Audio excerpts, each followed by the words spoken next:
Nonda Wata Wata ki City Veni Raturala and Radio Bulan Dua Wata, San Francisco. Me Kochi Kenda Watamai.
Di bula binakanian rana turangan na marama ke menina daw warorongan daw muriana non da bata and radio bulan dua bata San Francisco kauti kenta bata mai nang au na viti tini kandua and tolu na miniti eva kakina nang au na eke Santa Rosa sa sibina va and tolu na miniti hati ka bulan non da vi maruta kini bula binakani marau kanto kai nang bai sota talitiko and bata ngo ta maruta katiko nang bula binatunan raki susu tiko era kaya soni buka turmuto tiko mai na korturanga mai suba non da korturanga mai viti ya binaga buka lebu na namuni sama tiko mai ni bula binaga nanda buka rorongo kemini nanda buka muriana non da bata in radio bulan dua bata and sota tiko na bula binaga and mataka ni singa buka rombu kai viti and dai na kabi ni singa lutu lebu and non da veia tuan utale so na Pasifika wilikina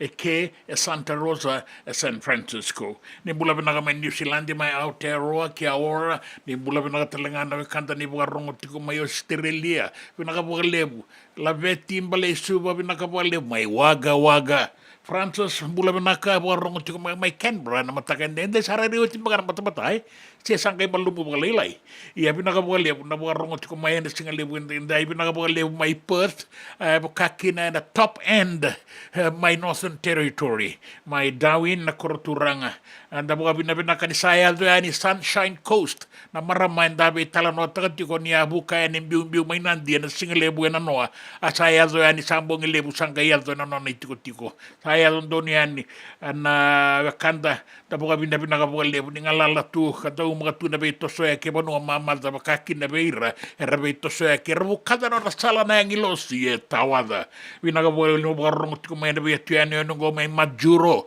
vinaga bole bu e pelimbo tena kandabu vinaga bole mai palau e saroma soba ke retuna no na lawa ni bula vinaka bula vinaka telenga torika tinai mai na tukuka e na kabini singa lutulebu endai e bakakina we laila da kauni valu e na tu toka launi takini dau magana raki mai pango ni bula vinaka na bukaronga tika mai American Samoa Western Samoa e bakakina mai apia e na singa lebu endai na via tian nya na Pasifika ngo era sa bukarau tika meraronga se saraba se la ko sarangayani kina National Stadium suba en HFC Bank Stadium merle saraba kina na matai ni wabo kini mataka erona sota kina na PNG Comols wata kina Vodafone Fiji Mbati yani mataka le busara na kainta na nama kitiu kina enta binang binang da sota ro mantanga me da sota ro mantanga ni bula binaga na loma ni tembara do bula binaga mai tonga na gapoka binaga boka lebu na sema tiko mai na singa lebu enda indai be buno ena makete na be bole ni bolo bolo na bola uni taka taka sora be to sai kitu ngau sala et sabi boka bula takitiko go ena nonda bata ena radio bula dua bata go San Francisco e kauti kenda bata mai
udukirara marau na vanua meda sara mainduka nonda kawa na vanua sambula sole usana taka menda marau taka nonda ganga nonda toani bala rongonan rende beiwani sara marau na baki saira na nonda isaki saki dona nu mama tua bula ni nonda vanua due na linga mundo dua due na linga mundo dua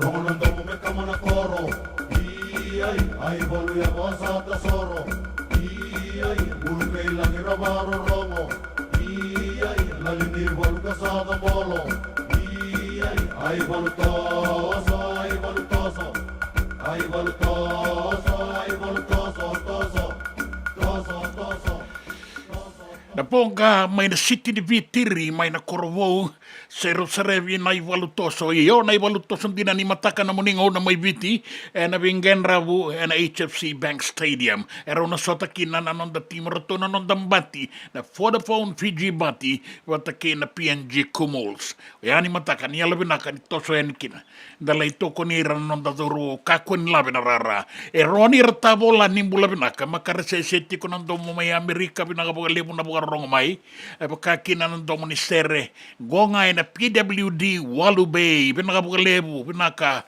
roni binaka boga lebu na bei siko mai na bei akabi na bei singa binaka boga lebu Emily Lal tukuninga mai Emily Lal is watching Jonathan Nikoro ni bula binaka kemani ju ngar ni walu bula binaka ju le meki na inima dola binana kai gonga ina city ni suka lautoka undau sangani ngwela da bona nomuni dau bagayan renda be mataka uri sanga una saraya and nangauna ni nonda be kinda baki ena bidana mbaki sao tia kalonga tiko na benga rabi ni kua kami ni boy bulare mai na kalo we maduata Laila da kauni balu nimbula saka nimbula na marama ai lolo masabu ya wayani na team ni Vingarabi faka ofo hospital ke to salo loma tu ya ni na Vingarabi mbula binaka mena ya tu tokalau Laila da kauni balu binaka boga lebu na Vingarabi binaka boga lebu kalioba na yo dola bina na koro turanga na ilanga ya sanomba binaka boga lebu na samamai na turanga na tuina solo endela niabu batu wawa bina boga lebu na budi sue bina boga lebu na boga dola no mai kalioba dola bina mamu do welu bini dola na le madurara ko na solo na ngusudi wa ile ko banga andara goto engalo iwasa meniasi malo bula malo sembali lang mengo kami ni boy mai nakalo mai maduata bina boga lebu na Vingarabi binaka talenga boga lebu na sema tiko mai ana singa lebu endai bina no mitiko yani kina koro tevi mai na yatu ya sawa lolo matu yani o kami ni boy lolo matu tina koro bina boga lebu torika tinai nimbula binaka ka tiko mai na maramango en raki binaka tungo ena yatu ko kana kabini singa lutu lebungo kira ni raboda no mitale tunga mai so na wekanda raboda no mitu mai na serre na Vitu Sutton Road, Ashcroft, New South Wales, Australia, kemami kataiwai ngango. Binaka boga lebu, nemani kataiwai binaka boga lebu na boga mbula mai. Kalioba na yo, ustado labina, kemudian na wakanda na boga rongo tiko mai na singa lebu endai, tori katinai, na boda numitale tunga mai, na dua na serre. Eva, I Maraina, Leveni una isi wata ke kelera, nakabuka lebu mai na tukuka, nakabuka lebu na sewa mai, kalioba na yo, dola bina, sibitongo na tinikan dua, na tinikan rua na miniti, na nonda bata na radio, bulan dua bata, San Francisco, kauti, kenda bata mai.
Katarina Ombulo, Katarina Lu, Siwalena Isuruolia.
E senga dina ni kara rawa na dhaka waka kekiwa.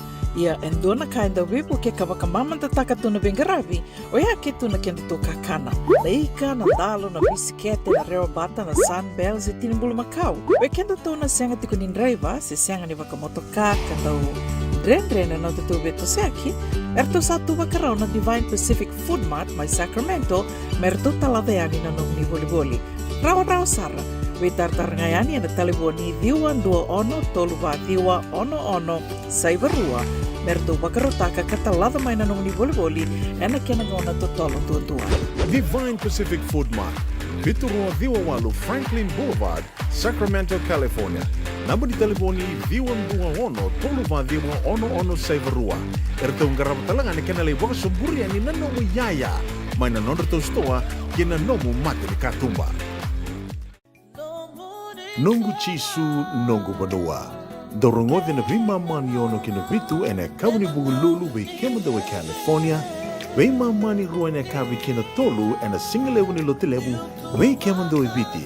E warotaka na New Methodist Christian Fellowship USA. Rongode ene Radio Mbulando vata San Francisco me kauti kenda vata mai. Na nonda vata ke City Veni Raturala.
Te lai sabula koro e na chule ni hana na sasalu ke na chule e na barabi na kurubarua. So dola binanda viangoane. Toka sa sain ronro bula benaka ni bula benaka matangali ke rendo na sere mo ninga na numikina na tumambua day oya na singa ni kwa singa indai ni na solitio kina solini bono ondelai. Sama tu yani ngoka e Perth, Western Australia ni bula benaka. Mike Solua dola benara tu tau ke tomba una ni mitu na sere taravongo rindo binaga bogalebu do binaga bogalebu. Bukai tiko-tiko kemudian naturang na maramani kanta bukai tiko-tiko and the Vintage Creek Apartments, Elk Grove, Sacramento. Bau na numitali tungakin na natabaling. O Ratu Pedeli na Nobo. Binakabagalebu na sema tiko mai na singa indai. Kabuka binakabagalebu. Kalungatan tiko na bingarabi, kalungatan na bingarabi. Binakabagalebu. Ratu sambau binanumitali tunganin ko eso na ilaw-law. Nuita kinir na sema tiko mai na singa lebu indai. Na ngauna eviti, sibito kana tiri kandua na rua sanga bulu kandua na miniti. Mai Santa Rosa, sibito ngada vai na tiri kandua na miniti. Baka ngauti ko na no bata na radio bulan dua bata. Tamana raumbula nimbula benaka. M2O Saturu kerebia me botai iba birthday boy. Leonard Railala, lolo mabe kona luvengu, lolo mabe na lemu mami ma California. Pina bo lebu. Kalunga tana bingorabi. E kalio bona yo. Buni sue na buni masiemba kitione raimbebu tai kitione Samo Siliveno Ralibanawa. Sema kidetiko maimba na lo mani bono maimba. Sante buna tasitobu. M2O Saturu, dola binakabugalebu na nung ni bese matitiko may na singalebu indai na non da iwasin ni nga unango. E na non da bata na radio bulan dua bata na singalebu indai.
Me volia back in donongu life insurance policy?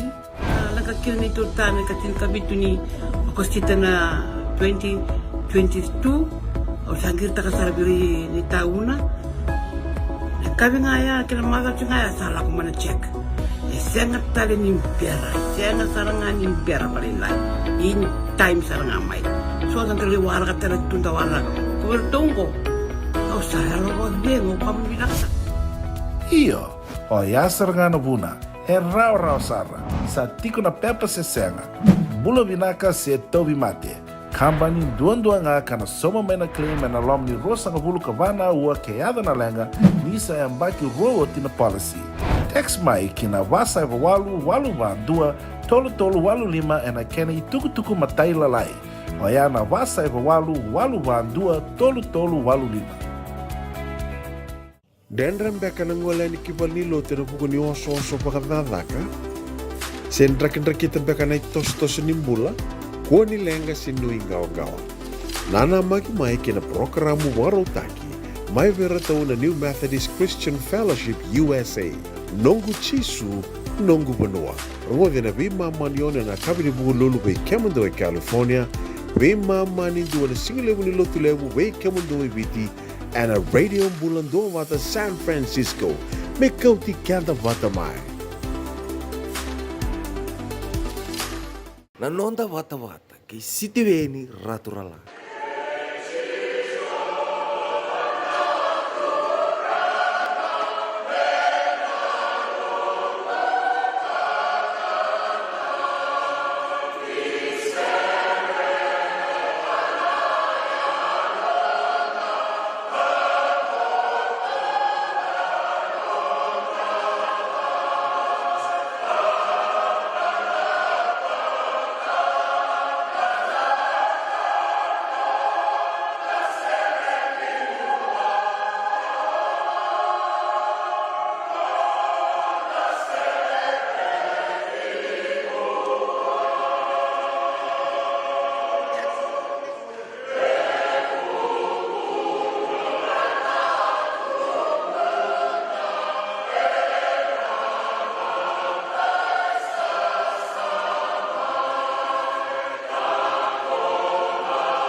ngoni taka no mui balbala na ngoni sal nga menda lesu ki wana kalo na ngoni sal ndondo nga raw bekenda na ngoni sal ni bebutuni mai loma ko chunga na bebutuni ke sakadi nga bangon da sa vivi chunga mai o takol salak chunga mai alestale iya tal nguni angon kila na na bebutuni the change of attitude and mind, your soul and spirit. If that is not changed, my friend, no repentance will come. No regret is there. Praise the Lord. Amen. If you regret, that is repentance, means you regret of your sin. Change your attitude. Besauta ka na mo ng gori.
Kafa Family Gospel murieti ko yan ni na daw na talatala lal Muhammad membeleta na bibutuni arat wala nga sera taumanda amata sera ni vanilo tulebu na centenary suba pinakabalebu na sa matikumay awo bagayan rati ko yan ni BM tubo sa turu bagano ini binaka na sikani sudu na Leonard Railala iwagan Rainandi lolo masan ohe bagatelanga kinari sikani sudu na Mendrilo abuna nandi lola magulewa tamanan raum bula naka na kanguni bula naka na koilengu veto koni tiko yani go ena ano Falkland Island go in the South America rei kena imata imenda rongo da maikina ndo na isema tamanan raum bula binaka bogale busara ma Falkland Island ni na numitiko yani na devani yare bogano bogale America ndai binaka bogale enere tawalo bula binaka dola bina maseki rato bula tiko maingo na no da zauro rongo binaka tiko mai en dela ni beino ku Kuwait en alo mani tombalevo Persia bi mama to ngona rua en mataka lain Singapore buka en aya seni buru ngo toka binaka bogalebu ni kalungata tiko ni kalungata mai mi bina no mitiko yani na kamu ni eviti binaka bolebu gona non da bata na radio bulan dua bata e bura Salah niata di kawa. Ni andra nimbula benakatalema na turangana ita. Nimbula benakana maramana ita. Benakabuka lebu na benga rabiti ko na singa ni kuwa. Edo tiko na bena numi na singa ni kuwa. Menda bilo maniti ko buka lebu. Benakabuka lebu na benga rabi. Eda pe pale nimbula keda sarai na nonda bura-bura. Dua na nomoni bota-bota na singa lebu ni kuwa.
Ena buona ngau na levo ni nondo so enda sa senga sarangan nikla na da bumenda vaka talutaka buka singi lutaka sa buka kapita ne ka koni lo malenga sa tipin dono bunua e rauni buka dingo ikimuni waya na JJ's Food Shack Santa Rosa California na be matangali kaka na tigina me baka na karitoa waraisi na logo palusami na buwaka na kaiwa soso na dalo na toa na kokonda bainga ni kinang gamure na kaka na buwa balangin me baka na steak gai baka loka tabioka kena coleslaw surua o tatni gela ko patana kena pai ng bani kay na manray oya na JJ's Food Shack Santa Rosa California e rosarangan no direct message virtual giringa kina bitu sa bitu tolo dio tolo dondo limono se o nga wale sarang alito miko may nanomota e na dio maluma Billy Street oya e Santa Rosa California e raw talang ani rutuli dilibutakan na kemo katalo wasing lebo sa mga kabi ya may Santa Rosa Kinavato JJ's Food Shack Santa Rosa California.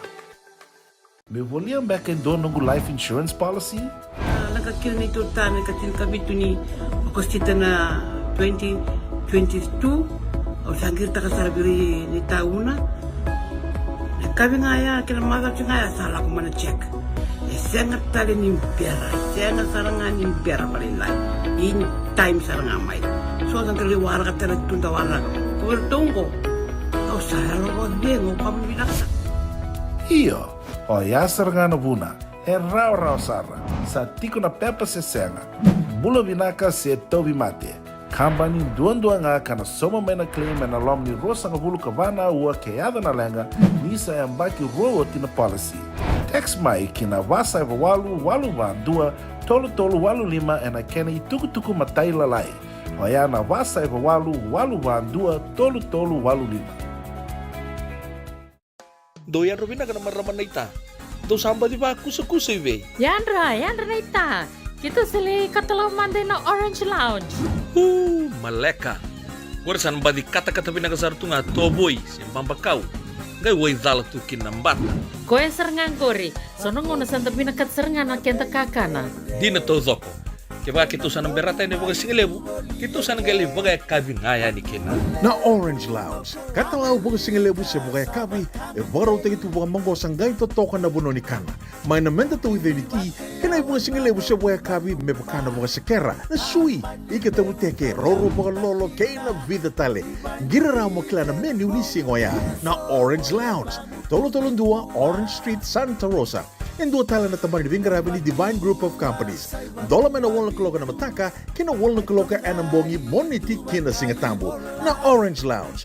Tolong dua Orange Street, Santa Rosa. Nanonda vata-vata ke City Veni Raturala.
si saiko sa iyaw nga.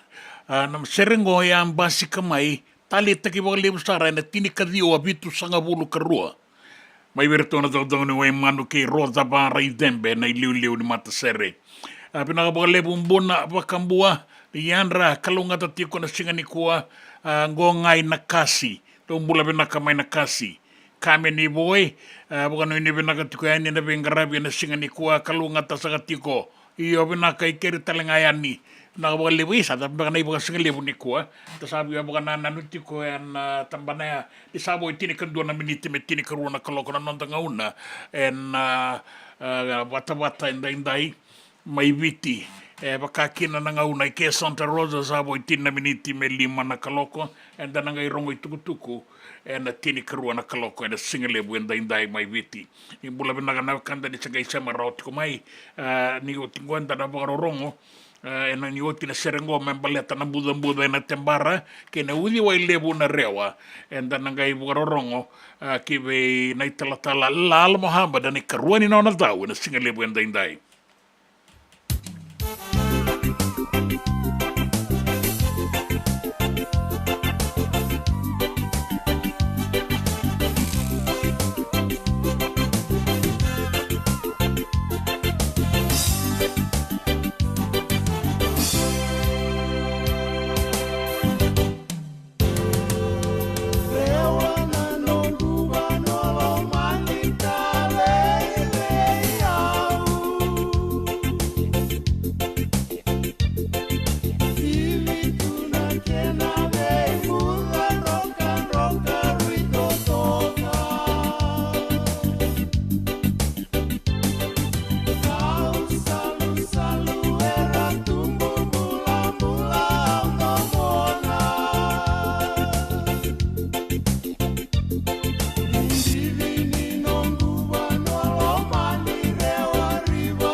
Pina ko le buenta borong kina tamba ba ni visa anan roto da wen singa le buenta inda ini bernin tangai ronga bana tuku ena non tabanoa. Ivita na kwe korkor ke te udhurki na ninrota ki dona ngonelewa mataiti ko meni beso turanga ni koro.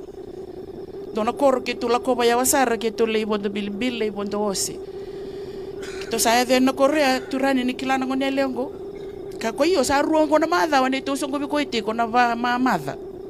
Okay, wangarama indona mose matai sarangani beso turani. Na itabi na ituranga ni koro ko na mate ni tu me kila vida na mata bo so bu mai bona wanga. Do ko ni ngoro ya na make na rei ni ngonelewa. Mondo kila ambaki vida. Ke baka me baka ndua batata ka ulilu ni abusa na itala ongase ni buli merangole na ken leidhaka na ken lei bulumbulu taki. Se lagi tataunaki we indona maramni lau sa tigo rawike nge basumbur me indona ngonelo ni lau sa lewi loko e rusema. Tongele bulumbulu te kuikia tiko na lau e vauda na prokiwa. Do baka iyo takabatikede. Iyo ko e tiko na ambaki tinika baki ni tinika ono ibali bebesu. Ovete tone kento kina banua. Ke kau me ke ndona tamata bondo taronga mande ko tu me mate mna sa ambuta ko tu mai. Do kai tu berna lu bende no be koribuli. Lu be bambimbi berna do robo na tumbu tingoni bukete ndole. Na lewa na yau ni banua. Every girl is a heartbeat of her dad. Ke on buta ko mai na no mati ko iko na sindo na blessing ni no na banua na muriko. Pale to sa ambuta ko di mai din nongale mbulumbulu.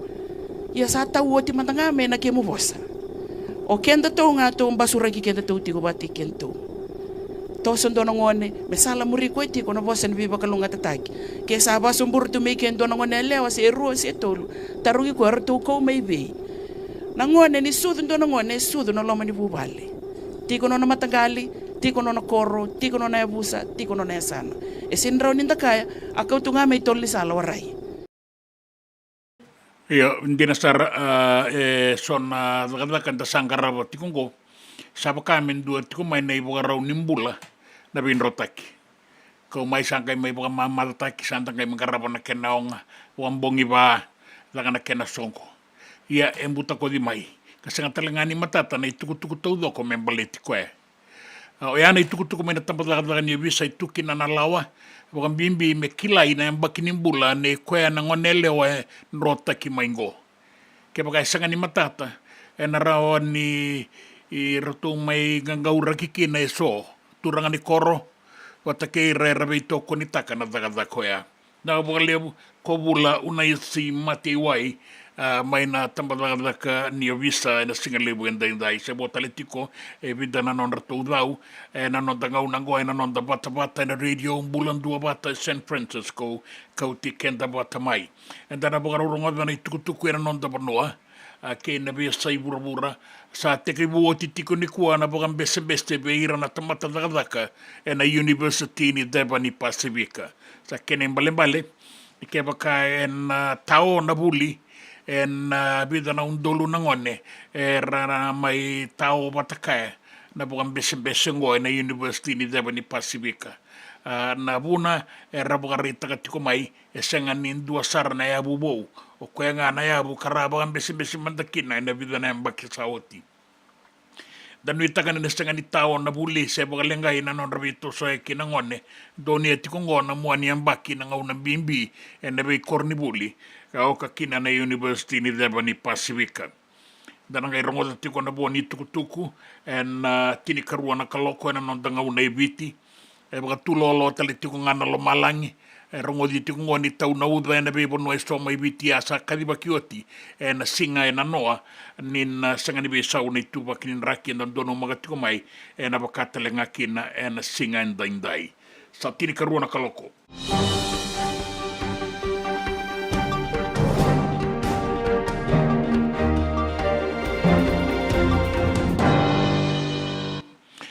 E rasa bukan bese na isongo-songo e rua na University ni Devani Pacifica e ravina kata me saba ngalalataki na iliuliu ni Kornibuli na Vice Chancellor o Aluwalia. E kama na isongo-songo na Association of the University of the South Pacific wata kina karua ni songo-songo na University of the South Pacific Staff Union me sa tikabu na non rabang bese ni kuwa. era ngandre pa mera bukarita kana lomandra na leo ni songo ni tamata takataka na ena non rasenga ni alo bukabengo rasenga ni maru takatiko na bengarabi mai be rato na beli utaki dua na matambose na special council era tua ambose ia sangani talita kina kair tong bose ambale te ba kair tu buka tiki taka na abun dinasar ni bukan besen go kay na kain dondo me kawai taka buka lebu wake na university ni Devani Pacific o kwe dondo saranga me banga gayeliu na kena iliu na vice chancellor o Paul Aluwalia era kaya na leo ni songo ni sanganin dua na dakayanga ngarapa na turanga go kasandondo no mesabo ka dengu mandanga na be botoro dakataki na labeti daki ni bakatangin dengan deni buli kay na dakaka sanganin garabi tu enan dua na ngau ng balabu kara sabo ka rita ka tiyo kinang na non rakawai na leo ni songo ni tamata dakaka era na numan ni kebaka enondono me panga ngai boka binaka na university ni Devani Pacifica enondono me tuma da boka tiki na kaniliuliu wata keira tu na bengarapi ena sangani rao ni boka eduri endona be panga ngai me matata mbaleta ni rato tiko ngai lo morto saranga enondono me rato panga ngai ena bengarapi ni university ni Devani Pacifica era ukaya na songo ruorua ni tamata dakaka ni rasawara katiko mai na bakatulewa ni special council ya sangan ni maniado sara me baka na kaira na noma baka laku baka tiki mai na dua na ngauni sala me sengakina ni ingarabi baka binaka na lengkan dinasara taratiko na university sa iko na kena value taki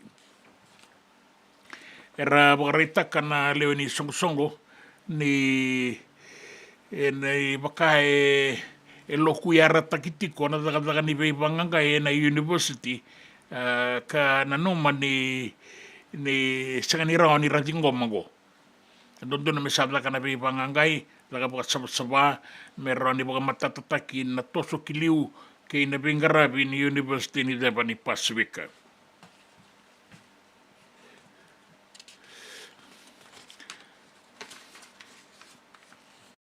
tuku tale so o ira rabe tango makitiko mena toka loyolo masaririko takitiko ngona non rembula ni rao na maboa rao talenga na mate en itu ni bengarabi tiko kinango mai lepanoni na sotia be tango maki ni matambose kei bura bugari takitiko mai ni na tiko ya babala mena toka loyolo mabungan bimbi mai lepanoni kay nanona saya balangwa na matay balu ni Israeli na Israel Defense Force bukabuna na nuing gawanggawa bukang bimbi na po nuwera tiko kina na dawitang kumaki may ramya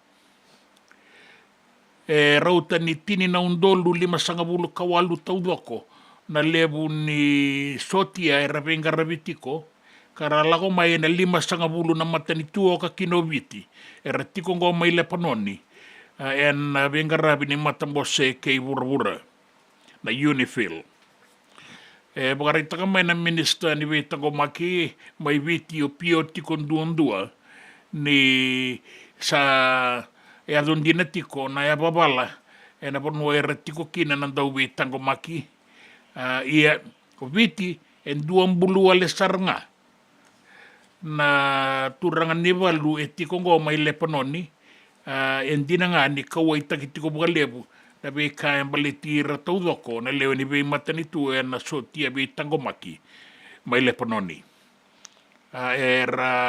mga rayla tiko mga malua mga dikepa tiko mga malua na be tosoyaki kaya do tiko ngo karakaya ni na tiko ya babala kasing kayang bali tikebu tiko ngo baka buna o Israeli Kosovo ni na yala ni bonua sanga ni nondono metiko kina sa tunga na bonua nondono meretiko kina na be matai walu mai na toka lo loma ia sa Kosovo ni go o Israeli ka sa buna kina nanu ingawangawa kina tiko ya babala na buku ni vei tangomaki vei na mata soti na mata andra ni mata mose kei wura kina gitu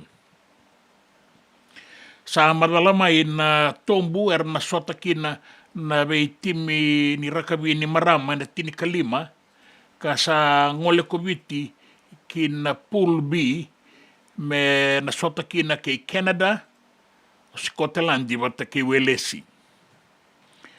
Kaya na Women's Rugby World Cup rua na undolo rua sanga bulu kalima ni o Ingilandi sa tokango andua na banua ka na rawa ni i o katikina me tokan dono ka rasati ko talenga ke irna be timi so me bakata ki Scotland wata ke Canada wata ke welesi o Ingilandi rora sota ke Australia Amerika wata ke Samoa o ya na tombu A pool A ya orto na champion ni burubura ni New Zealand erto na sota na pool C wata ke Japani Spain wata ke Islandi o Baranise na pool D wata ke Italy, South Africa, wata ke Brazil.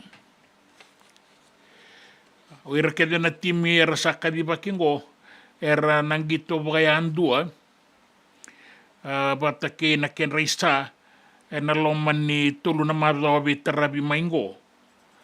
Ya o raw na timi raw wata bagabinaka na non raunggito na tombo raw tiko kina na ngai labe tira keani kina kota finala me ngele ki madala kina o ira rambe la kasara kina semifinala kota kina finala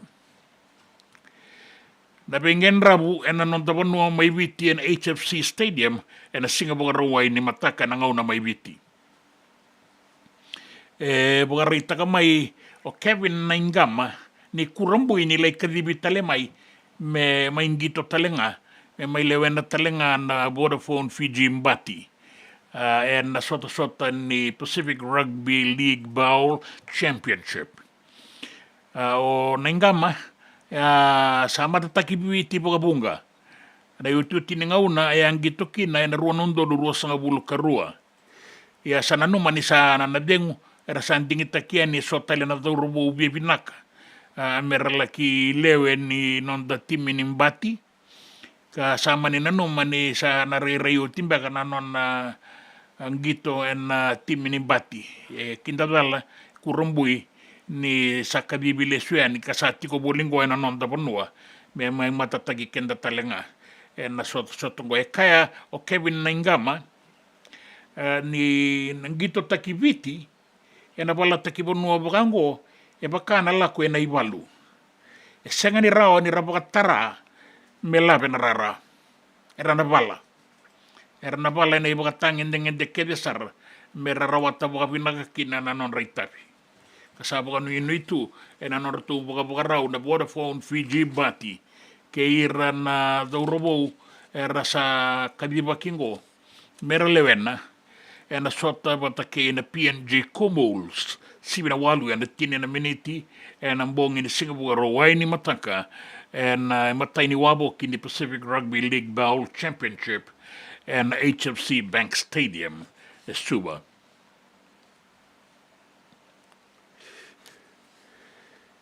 Kini besa ibura-bura iya sa tusotikon na bindingin-dingi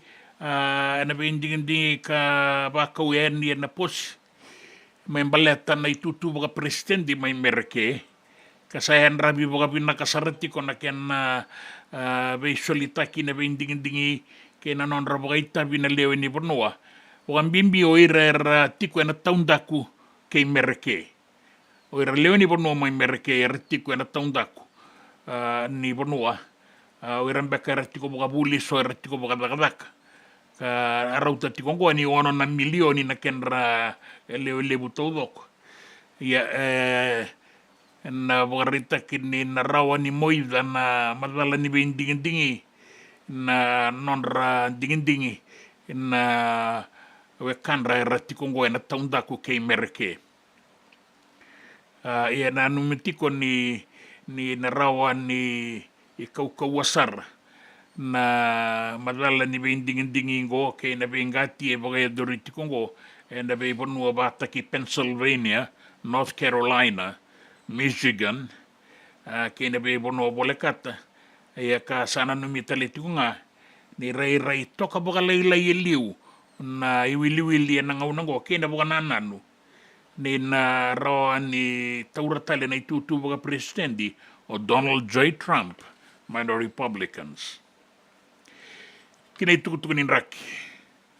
Taun biti ko na uda e na nonda bonua mai biti kan deito kana kena i baka ro me baleta na yatu ya sawa na yatu mamanuda o biti lebu kandabu na be bonua bole kata na be anu e bole kamai kina deba kei biti lebu o ka kina o moala kei na deba ni atu lau. Solitiko ene na ibuka roa ni tangi kaukaua me baleta na be imbarabi e na nonda bonua watu lele o benga o kandabu kei na be bonua bole kata e na numitiko ni na tumbudake na yala ni uolebu e na be imbarabi e na nonda bonua bukan bimbi e na deba ni nonda be atu e ni anu mai biti lebu teka bu mai natandola watu karasa wata kei na imbarabi kei na nronga mai kandabu kei na be anu bole kata mai moala na deba ni atu lau wata kei na be bonua bole kata na ua ninra ki suasua e kotongo e toso tiko mai e na toka lau ni nonda be atu anu uku wataka mai na loa ka tauna uda e na nonda be atu anu mai biti e na numitiko ni sanangai biela ki matata mai nanraki e na kabiendaindai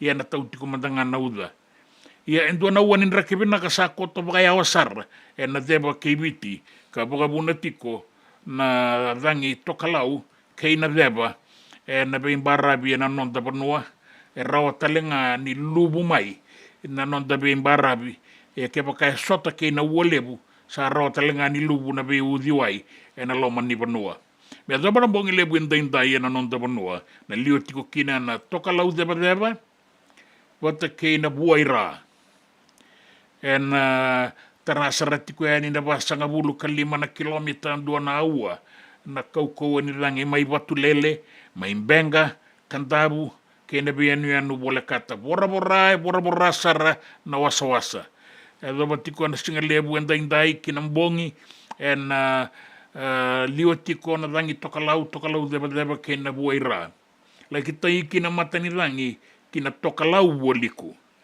wata kei na buaira e na bebo nua tale so e mbula toka na tangi tatamba e na so na ngauna na se ua na wasa ka na lio tiko na tokalau kei na tokalau deba bebo kia kina mata ni langi taumbi na kena uda kuru na banua mai na atu ya sawa kena atu mamanuda e na deba kei biti lebu o batu lele mbenga kandabu kei na be anu bole kata e adoe ni ki moala kei na deba kei lau tauwa ngauna na uda kuru na banua e na taumbi sare na sona ngauna ka na rawa ni lubu main na be imbarabi e nonda banua gori ke menina turanga kei na marama na itukutuku ni raki e mbaleta na nonda banua sanu itaki ni ndana kawaitaka e tarai kenda tauzoko saratiko nga e biti na raki sua kei na bula ni rangi e solitiko e ni kinango na kena ibarau ni bula benaga na wekanda ni bugaro rongo tikongo e singa toka se rua na mosi na bua suwa na usori kandabu kei na be anu bole kata o ka kina e na e sana i tolu e na bua liku na sana o lau ke na sana lo mai biti e na tau wanga una nauda e na beimbarabi ni nonda banua uku na loa kuru talenga na banua sai kuengo ri na itukutuku ni raki na itukutuku e na be sai burubura na itukutuku ni gito kei na itukutuku e na nonda banua Na nonda bata kei City Veni Raturla. Iseleng berada memang bosotin Kemui tuku merungati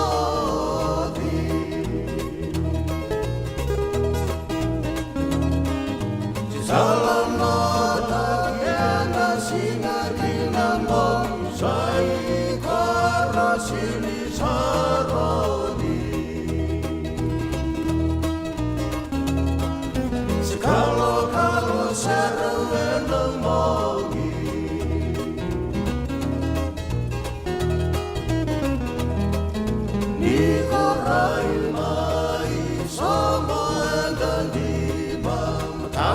Sinai Palasinga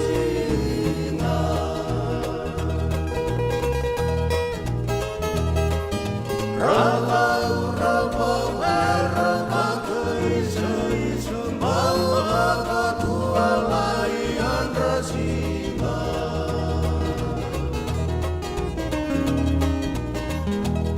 Dermai Amatimu Etalima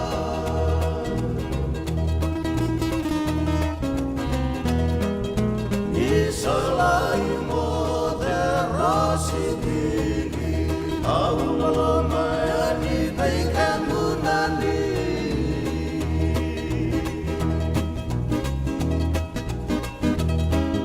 Kuani Koreke Seamini Onlai Samaluni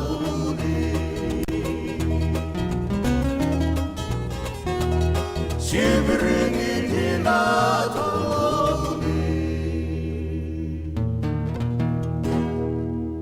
Me volia back in doon nungu life insurance policy? Nakakil ni tutami katil kabitu ni akostita na 2022 o sangir takasarabiri ni tauna. Kami ngaya kila mata ngaya salah ko mana check. Sangat tali ni biara, sangat sarangan ni biara paling lain. Ini time sarangan mai. So ang kaliwara ka tala tunda wala. Kuwertongko. Kau sarang ko dengo kami binaksa.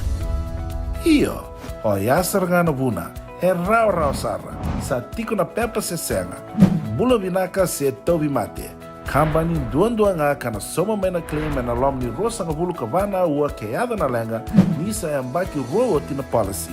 Text mai kina wasa eva walu van dua, tolu walu lima e na kena i tuku matai lalai, o ya na wasa eva walu van dua, tolu walu lima.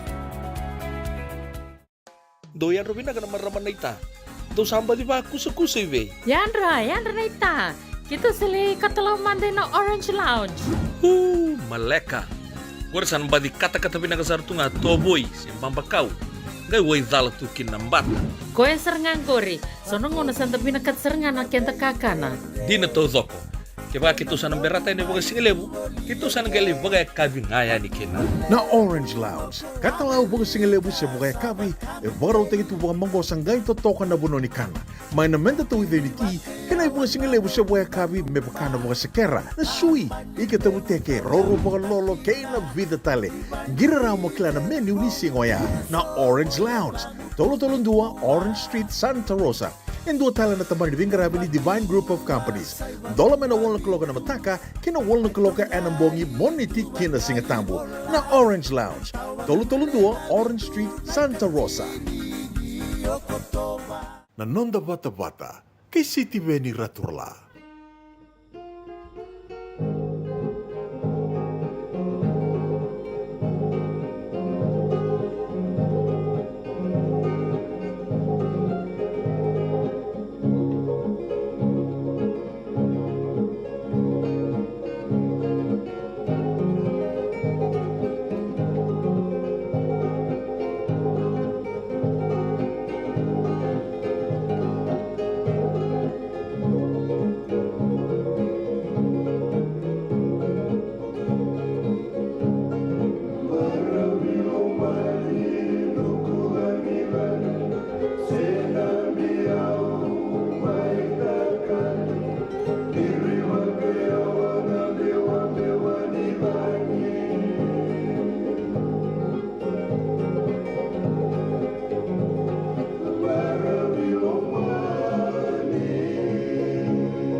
barabi lo mani mo de matai suba ulo matuiani pe niu ole ngana barabi sinu borete na kena saluaki gori na banua unron roba sombuani wai manu langi na wale buroda barai tempe na bono buna na ngauna ni sa sibitong ora tini karua na ngauna mai bitini rusang bulukan 2 na miniti sibito kana 5 na rusang bulukan 2 na miniti Santa Rosa and sana warorongora kinango kiwe na talatala Lal Muhammad na no na itakitaki na singalebu indai no itakin ninda na marautaka kana liutiko enikina na non ratu serre na mata serre lebu na centenary suba nomoni lolo manga.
Jesus called Peter and said, Simon, do you love me?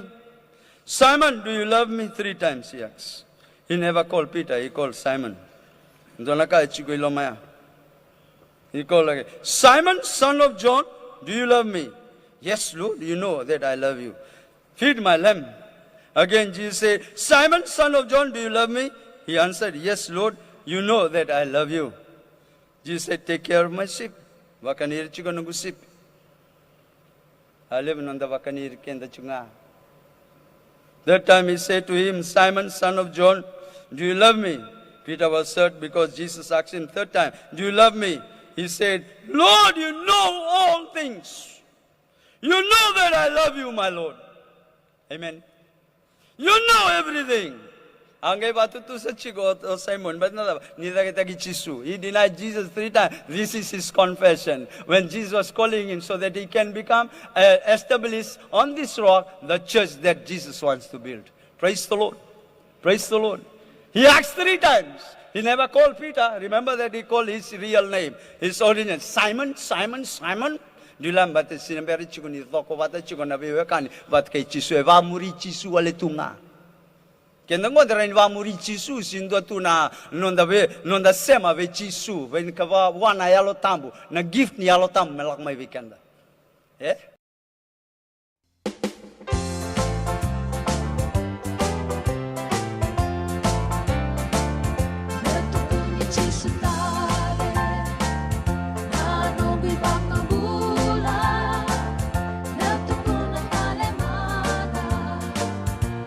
Sama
Kafa Family Gospel e pe murit ko ni kay na daw ni naitalatala Lal Muhammad and na radio bulan dua bata gona non da bata San Francisco and a single lebu ni kuwa bula benaka ratu ilaiti angarabo na tolo bula benaka bo lebu bula benaka tangilala wanga bona malo bula benaka sabuti ko ni ko na bono indi benaka beira na lubenda e bono ambalabu e nanon rangito tiko ni kua e na bono ambalabu inter-primary zone boga e doriti ko ni na molebu primary school rakeret ko mai rambo amaruta kitela kandokai ka maruta ki binaga bole sara lola matiko yani e na linga ni vengarabi todo ko sara na radio bulan dua bata e singa lebu indai binaga bole tangilala Solomon itu ranga mai muri bula benaka totoka na Zion Shopping Center na tau ni mai tabua na moirani non da bonwa sabo no ni benaka tuyani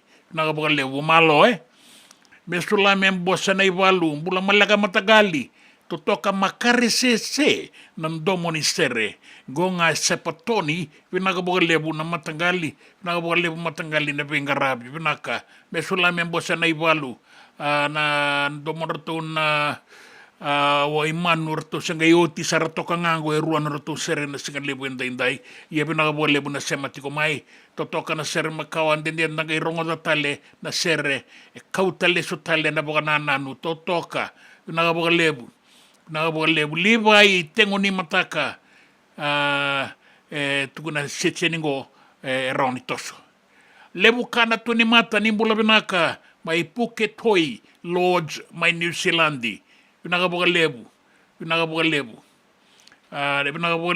lebu kana tuni mata mai New Zealandi labe timbale suba totoka na bengaravi ni radio bulan dua bata labe timbale suba waga Josefa Tarongi e bula binaka na gospel song ngo sabu binaga boga lebu na sematiko mai na singa lebu indai tindo mandana kena ibu langau e na nanta bata in radio bulan dua bata e San Francisco.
JJ's Food Shack. E tiku kete kina na kakana boka biti me bakana kokonda. Lobo benga ni ngai kani itu na bundi nan dalo si tapioca. Na kakana boka malangi me bakana steak baka loka kina coleslaw. Wee! Na karitoa sa wadha badina na kani kana. Kay tiku talanga na to specials and na lomo ni madawa. Daw tamba and na Facebook. Na doi ni tiwa ya na bani mandrai pai kay na bungatale. Go na JJ's Food Shack. View Valley mo Billie Jean Street, Santa Rosa, California. Karo talaga nrito dili mo yang may Santa Rosa, may yato sarani kinavato. Giritirto sana kinavitu sa mabitu tolo vio tolo dundu al limono. JJ's Food Shack, Santa Rosa, California. Me volia back in dono ng life insurance policy? Nakakil ni Turtame katin kabitu ni okostita na 2022 o sangir takasarabiri ni tauna. Kami ngaya kina maga ngaya salah ko mana check. Sengat tali ni pera, sengat sarangan ni pera paling lain. In time sarangan mai. So ang kaliwara ka tala tunda wala. Kuwertongko. Kau saya lo dengo kamu binasa. Iyo, o ya sarangan buna, rao sara, sa tiko na pepa sesenga. Bula binaka se tobi mate. Kambani duan nga kana soma mena claim na lom ni rosa nga bulu kabana ua keada na lenga nisa yang baki rowo tina policy. Text mai kina wasa eva walu ba dua tolu walu lima ena kena ituku matai lalai. Hoya na wasa eva walu ba dua tolu walu lima. Doyan Robina kana maraman na ita. Do samba di ba kusa iwe. Yandra na ita. Kita sili katalau mande na Orange Lounge. Maleka. Warasan badi kata-kata pinagasar tunga toboy simpang bakau. Gai wai dala tukin nambat. Koe serengan kori. Sono ngono santa pinakat serengan na kenta kakana. Dina to zoko. Keba kita sana berata ini bagai singelebu. Kita sana gali bagai kabin ngaya ni kena. Na Orange Lounge. Katalau bagai singelebu se bagai kabi. E baro te itu bagai manggo sanggai to toka na buno ni kana. Mai na menda to identity. Kena bagai singelebu se bagai kabi me bakana bagai sekera. Na sui. Ika te uteke roro bagai lolo kena vida tale. Gira ramo kila na menu ni singoya. Na Orange Lounge. Tolo-tolong 2 Orange Street, Santa Rosa. En dua tala na tamari ni Vingarabi ni Divine Group of Companies. Dola mena walna kaloka na mataka, kina walna kaloka anambongi moniti kina singatambo. Na Orange Lounge. Tolo-tolong 2 Orange Street, Santa Rosa.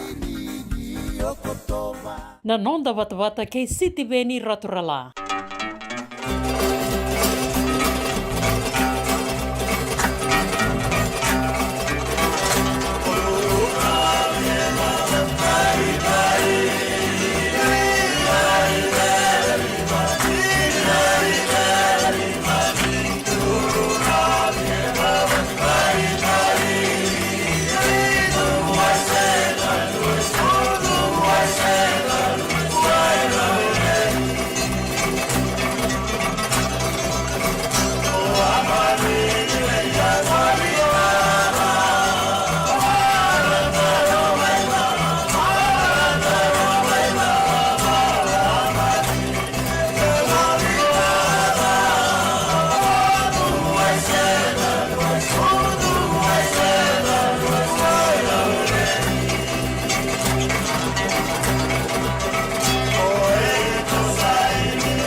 John Rolangi kei na uto solo duru ravi ana vale taitaimi.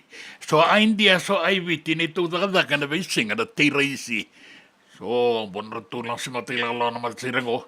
Aboka bina bina ka bole bunda chamba tiko mai na singa lebo indai bula bina kalabe timbale suwa kait ko ngama ni totoka na bingara bina RBD radio bulan dua bata. Bina ka bole lebo enele ratu mai tabuki totoka bukan dua na bingara bina matangalie. Bulan balabu ni bulan balabu kemuni. Ni bulan balabu. Laila da kau ni balu mana atu tokalau. Erto kere tiko mai mertum bobo tai talengan. Na nona itokani ni laila da kau ni balu. O Samu, o Soliana, o Suia, o Fala, Keilei, totoka tiko nanraki mana atu tokalau. Winaka boka lebu. Alicia Williams. Miau bulare, inga re. Nimbula binaka na maramataubu siti ni suka raki binaka ngai mundri tu na dangi so andina iyo binaka boka lebu na sematiko mai rombana kandabu mbuna dola bina weka rtumbona numitali tunga maingo orotu me bota yani be koya be rombana kandabu mbuna Cora New South Wales sabaga nu ni binaka tiko yani nangaravita bitau kein baka ni tangi na mua ni madao ai ana baka tangi na mua ni madao bina ka boleh besar bina ka boleh betau na ka boleh unda bina numi mai na singa lebu indai baka tanga uti kona nonta bata na radio bulan dua bata San Francisco ni kauti kenda bata mai. Wainda na korondo mo, nitiko kinanonda seni ro, siramu lili ena veimo, ngia undiva meurika boli lala.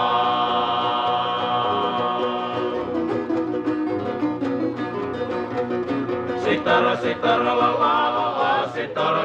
la la, rukuna meli ena ro, mua unga me sombo me ungunu la.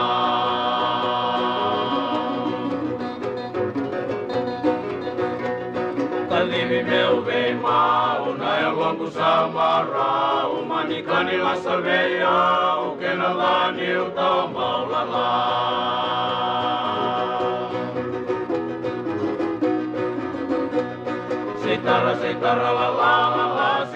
Sitara la la, rukuna meliana romo, au tambe sombo meu munu la la.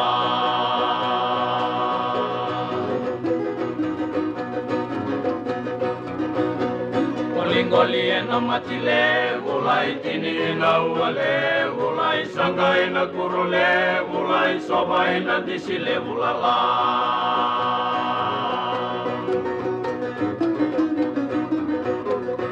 Sitara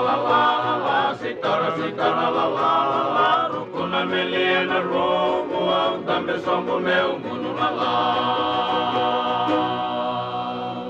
E senga dina ni kara rawa na dhaka waka kekiwa.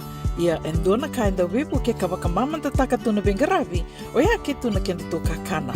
Na ika, na dalo, na bisikete, na reo bata, na sunbells e tinimbulu makau. O e kenda tōna senga tiko ni driver, se senga ni waka motoka, kanda o dren na te tō beto seaki, erto sa tō wakarau na Divine Pacific Food Mart, mai Sacramento, merto talaveani na nong ni boli. Rawa Sara.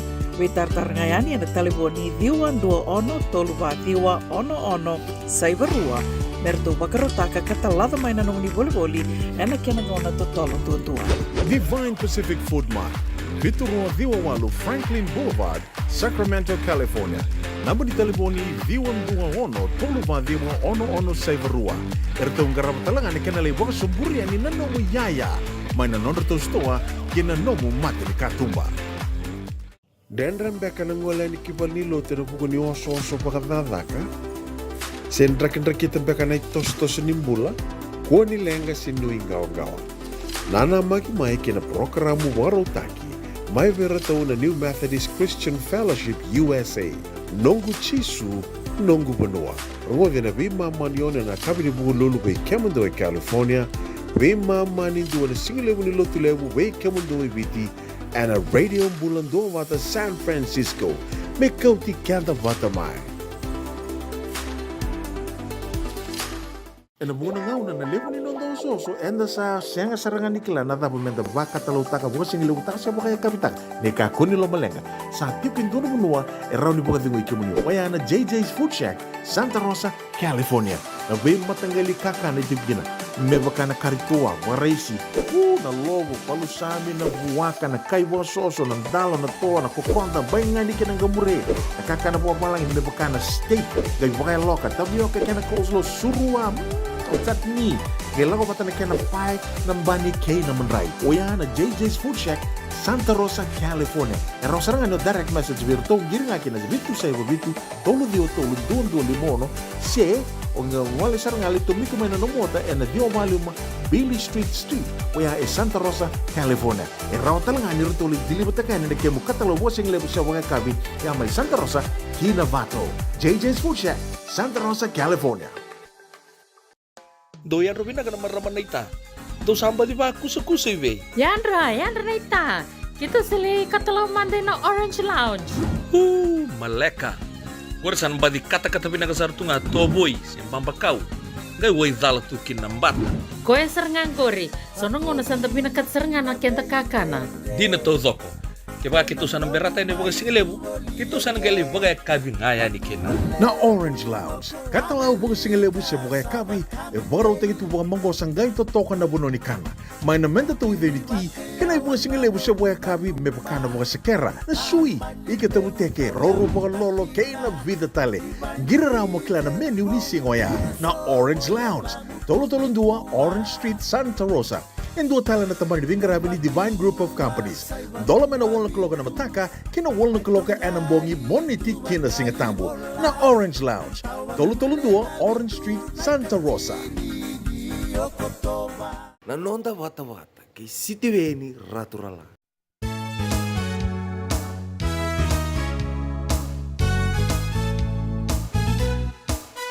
Pakarau buka sabole Masina di lala tu beke Kampung ini ku meda mabeke Tanai ala ala nino da sere Kesadina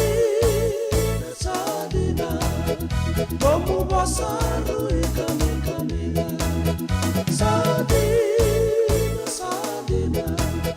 Bomu basaru ikami kamila Andi moli ni kay bossa bay Katau robo arakan tandiniki Na koi rau batanga kaibi Kaya la tu di kuana kena kami Sadina Bomu basaru ikami kamila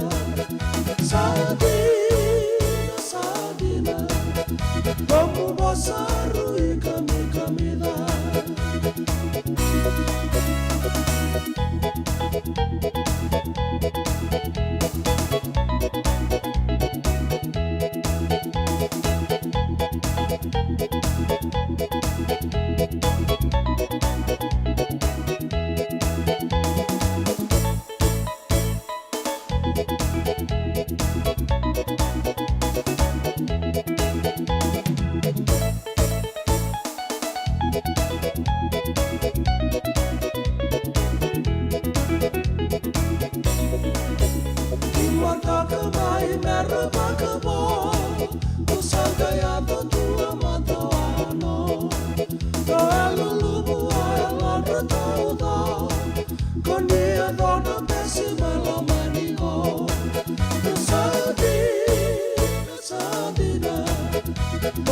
Saru ikami kamila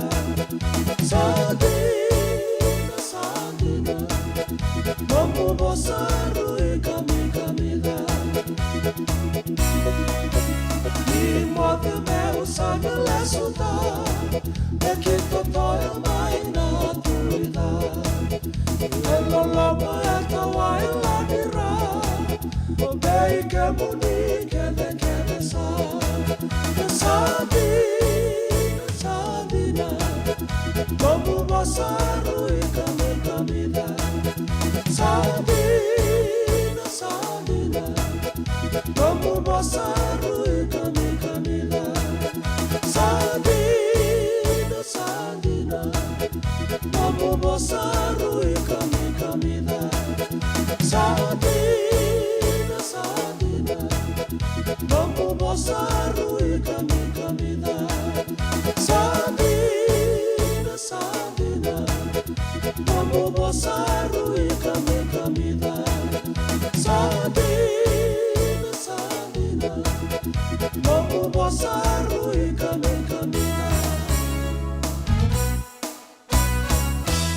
Ai talano ni boka rombuka mai viti sa singa boka rombuka tikongo era tukuna tiko mai ni rungu tunan raki sa tika butalangana boka bese mai na university ni da bani Pasifika ya na rungu tikunan raki ngo mel do sarana kabila imbongi mata kata lembek eta boka binda ka tiko boka lebu rendrengani sambula tiko ndambula tiko to so tiko na zaka da bengarabi malakai tangi zaki bula benaka na boka lebu na bengarabi. God bless. Jim Turanga pinaka buka lebusti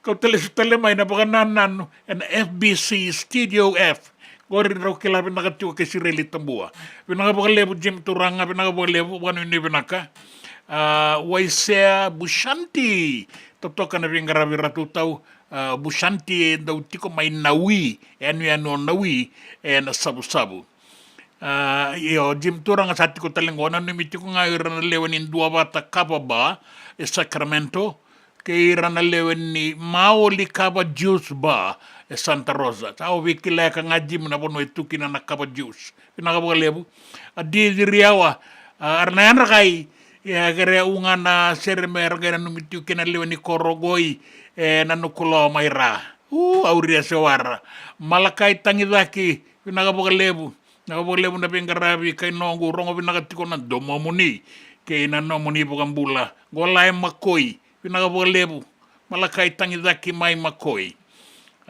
roto simbali ser mengo endo ni lawala laila da kau ni balurto may balin bula mena ya tuto kala undo bula pinaka bukan ni pinakatiko yani rombana kanda bumbuna bula pinaka nei au salolo matuya ni bukan bimbi kemonrau dona tuku dawi maya au sangat tuku ni kilasi yo sa nei mandanga rombana kanda bula benaka buna wanu ni benaka tuku ene neta bengarabi na singani kuana tuku ena non tabanu na be sai buru na tuku ni gitu kainan raki enan dua ngona no da bata ena radio bulan dua bata San Francisco.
dia ilia sokoba ka vida sokoba ka ono e sokoba ke sara tu i como rutaya be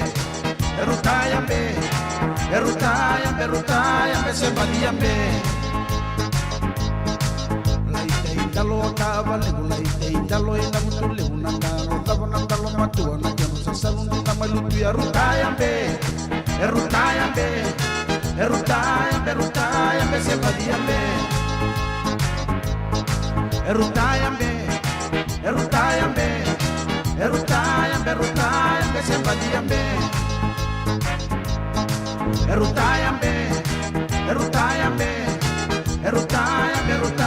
se vadiyambe Erutayambe leoni chili Erutayambe lainima dava lainima ura lainima tase buis wano Erutayambe leoni chili Erutayambe Bilmasi kau tikena mai kina ngauna ni rongo tukutuku na dona kaloko ya nimbere anda na bororongo kina tambadava ni abisa be kobula una isi mati wai Dona kisi ke to alingarava e to la dorvor to kambatan dona baina buaka to ba mate na buaka kadi to kaya no to ke ni buaka kem do kilangor no buaka chikolo iku sen ke bonongo kem do kilani dalla kanto da kaba chikolo sen lawa sakade bena kisi sol me bena kisi o sin kilan o asen tu ve na list no to kisi kango kaber to boys mai do kilani dalla se anke to sin dalla ke la ko lo mai andur na matai maramani lawa o sa babinaka ko no reso mo ko no milaulu male to ko na ron to da bali le menito to kuna na kandina awasin nama kana kartuale ka eloma sandu ro matai ba madala ta kana da ba mate ki na buak eu na luben tui nongu tutu na tui ni bonongo au le wana buaka au le wai kwea o kwea sini kai bonongo kwe ba wa chinga miki la kona kena karua ba madala ta kana da ba mate ki na buak ka ko nongu ratu e ngone be no na ratu kwe bo sautia eu na kai bonongo eu lewa anga ya no kena katolu sasi kana leni wa bo se ba binaka ko ni do sombo ka koyo no nana na nganen raw no ratu oyo basu tura ngai korongo kena balmbale ana ka ke de utara e warindo ero ni bosakina na lawa e didi ngano na didi law is law ni taraba ka tawndo do ni ndone yaya se ni nomu rachaji tu kinongona lubenda offense of theft takes and carries away without the owner's consent 9 to 15 years imprisonment. Ito na kina bekenda to ya na singo ya na ito yang kay tau be tui. Be liu ni abusa. Baleta ni aware ni babu leader to kaya o turanga mo baka turanga. Turanga oren tukutuku ni koya oren to toka. Turanga marro na tamata bulangi e marro na yaw ni banua. Na ibabu bulia ya na non do no ngone me baka bulidi baka do dono. En rauti ko nan dono ni ngone e senga ni ndua na non dono e tui kaya o ko me lawai ko bate koya o ko ni duri na matamaten ko rivuli align his hundreds of rights to the 100 school rules ni duri lo mani koro align taka na non dono kina lawa ni koro ni duru ki bal lotu align taka non dono kina lawa ni lotu yang dinasar dalewa bo binakar non dai bo buli ratu kambata na bani buakar tu buka matiana buaka na ngone yang gali leweki na turangan ni benua turangan ni abusa kwa sarangana tui tu warabikin na ngalalor tu ngone ngalai lewayan ni na tui ya so na iba salon danu itagin yang atiku bi kemuni yang abi kenda todoko be italiana buno inda satu kinana non dai buka raungana itauke den dau magamenda buka bulidir buka binakana lubenda meraka koni buka dalai en son e buka bubuli sanga so timbagan don donu saratu e binakani sa rawan darungo datiku sona iba sala en tambadagan yo bisa me bukai kenda bukena non da buka tulewa keina non da vengarabi da buka bina tiu kina buka lebu na singa lebu ni kuang buka rita ke main indei koto na itu bakini nraki sua na non da bunua soli jaltungane buka roni rangi membaleta na non da barabi mai biti sanga ni do ngalala mena tu sawa kina ya tulau wenda bualiku buka kina na deba tai kina matani rangi mena toka lau deba bela kia do kin buaira matani rangi kau na non da banua sandua na kalokon